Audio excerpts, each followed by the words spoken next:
In today's video, I'm going to teach you how to block emails in Zendesk. Managing your email flow effectively is crucial for maintaining an efficient workspace, and sometimes you may need to block certain email addresses or domains to prevent unwanted correspondence. Let's dive right in and start by navigating to your Zendesk account. Once you've logged in, you're going to head over to the Admin Center.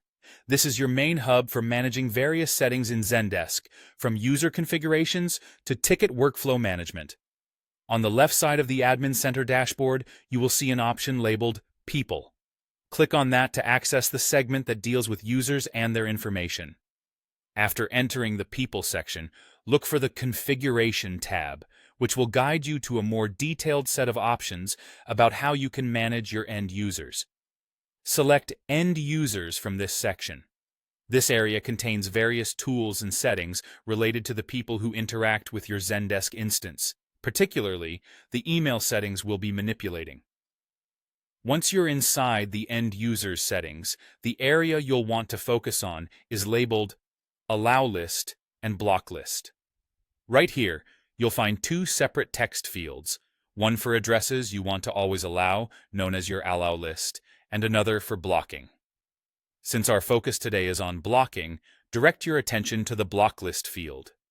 Any email addresses or domains you enter here will be effectively prevented from accessing your Zendesk system, which is helpful to keep spam and unwanted contacts at bay.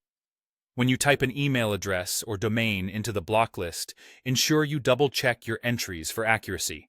Remember that blocking a domain will prevent any email from that domain from accessing your platform, so you want to be careful with that action, as it could stop important emails if misconfigured.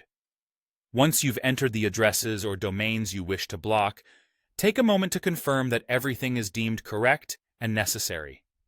After this check, all that's left to do is save your changes. On most pages, you will find a Save or Submit button either at the top or bottom.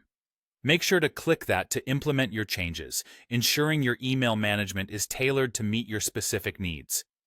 And there you have it. A simple yet essential way to manage your Zendesk email interactions. Keeping your communications streamlined and focused just the way you prefer is a key part of efficient customer service. With this understanding, you are now better equipped to manage email permissions within Zendesk effectively. Thanks for watching, and feel free to check out our other videos for more tips on optimizing your Zendesk experience.